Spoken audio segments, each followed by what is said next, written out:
Good morning again, everybody, and welcome to Wednesday morning.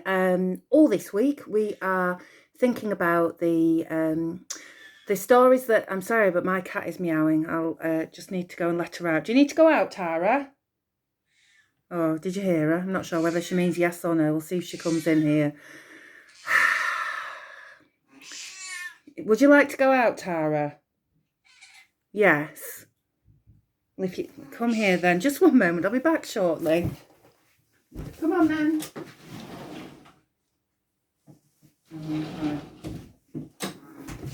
Oh, yes, no, yes, no. Are we going out? Oh, children, God bless pets. There you go. Come on, it's not too cold. There we go. Oh, I'm sorry about that. That's Tara. She's gone out now. So we have been learning about the stories that Jesus told in the Bible and what we can learn from them. And if you remember, on Monday, we had the story of, which one was Monday? It was the story of the two sons. And the moral of that story was that our actions speak louder than our words. So to make sure that the things that we do count and that we're choosing to make good choices in all of our actions. And then yesterday's story from the Bible was the story that Jesus told all about the wise man and the foolish man, and how important it is to build our lives on strong foundations of strong values. And so today, for our last story of the week from the Bible, we're going to look at one of Jesus's most famous stories. And it was a story that the people really liked, and it really affected them when they heard this story. And it really helped them to think about the meaning of the story and why it was important in life to be kind. And that's one of our most important values. I really do think if I were to put our school values, what's important to us in school, apart from learning, of course, the value of kindness, of treating other people, other human beings and animals with respect and kindness would be probably my number one value. Be kind. We talk about it a lot. In fact, we could do a whole week on kindness. Perhaps we will after half term. And I've told you that this story is really famous, and because it's been passed on through generations and through the Bible, it has lots of different stories. So you might know it as the Good Samaritan. You might have heard it called the Good Neighbour. And in the book I'm going to read today, it's called the Good Stranger. And I think there's a real message here about the people that help this man who needed some help. And it's not the people or the person that you might think it would be. So here we go. The Good Stranger. Here is a man. He's going on a long journey. He packs some sandwiches and a flask of tea, just like I would. And then he climbs onto his donkey. Giddy up! There he is, setting off on his journey with his knapsack filled with provisions for the day. But children, I don't think it's going to be an easy journey for him. Soon he has left the town behind him, far behind. The sun is hot, and the long climb up into the hills makes his donkey puff and pant. There he is, going on his long journey in the heat of the sun. The path winds between high rocks. It's a dark place, full of shadows. I don't like it here, says the man. He has a funny feeling that someone, somewhere, is watching him. Can you see? There he is, on his journey. Have a look, children. Somebody is watching him, isn't he? It looks like a robber or some kind of person behind the rocks. I wonder what will happen next to this poor man. Suddenly there is a shout. Robbers, 3 of them. They steal his donkey and all his belongings, and they whack him on the head with his own stick. Oh, poor man. There he is. He's been beaten and hurt, and he's had all of his belongings taken from him. So now he's all alone, and he really needs someone to help. Poor man. He's left lying on the path. His head is bleeding and he can't move his legs. He lies there for a long time, and then finally he falls asleep.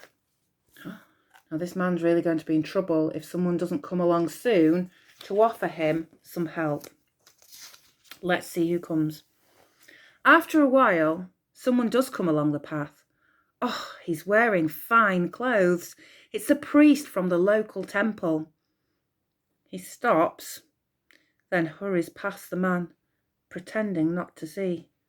Perhaps he is late for important business. Perhaps he is afraid.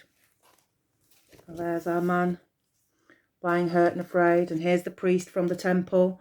You might think that somebody who's a priest in the temple would definitely have stopped to help.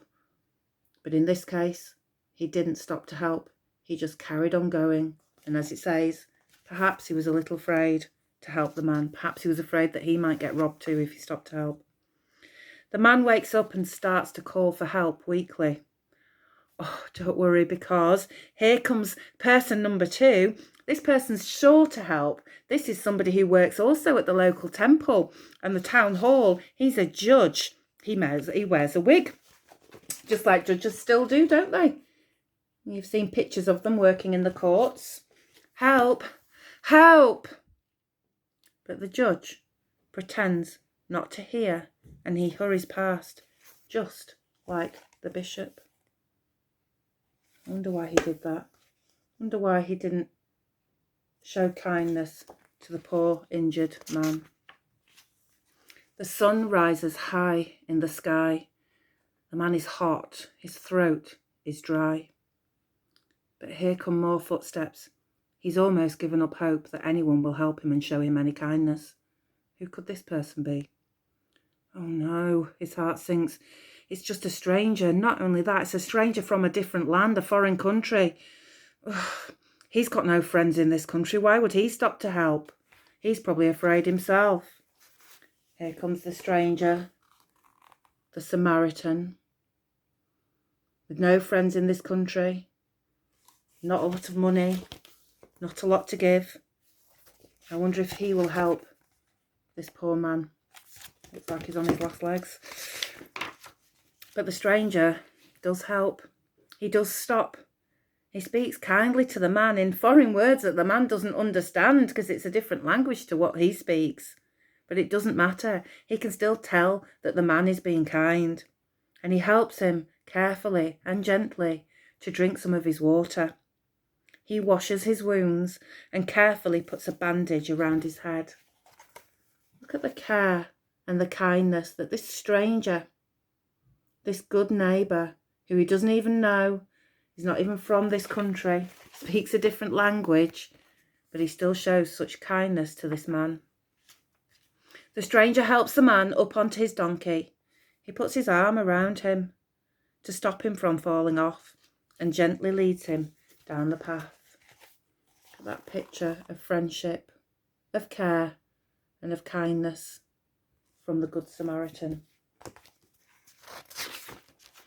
At the next town, the stranger finds an inn. He puts the man to bed and pays the innkeeper. As he gives him his coins, he says, "Look after him, please," he says, "until I get back." There he is, paying the innkeeper to look after the man, to help him recuperate and get better. And after he told this story, Jesus stopped everybody and said, "So who was the good neighbour? Who was, in your opinion, which of these 3 acted like a neighbour towards the man attacked by the robbers?" The crowd, just like you are now, thought carefully and said, "It wasn't the person I thought it would be. It was the one who was kind to him." And Jesus replied with some of his most important words, "You go then and do the same." You go then and do the same. What an important story. What an important story about kindness and care, even for people that we don't know, even for people who are different to us. And I love those words at the end. You go then and do the same. So important, isn't it? And I'm asking that of you today. Go then and do the same. Be kind. Show kindness, not only just to your friends and the people that you really like, but to other people, other children in other classes or other year groups that you might not know very well. Being a human being means that we need to take care of each other, doesn't it? Whether we know each other or not, we need to care and we need to be kind. And that's why I love the story of the Good Samaritan so much. Now I can now hear my cat meowing at the doors to the garden to be let in. So she's been out for all of 2 minutes and she's ready to come in. Wonder if you can hear her. Maybe, maybe not.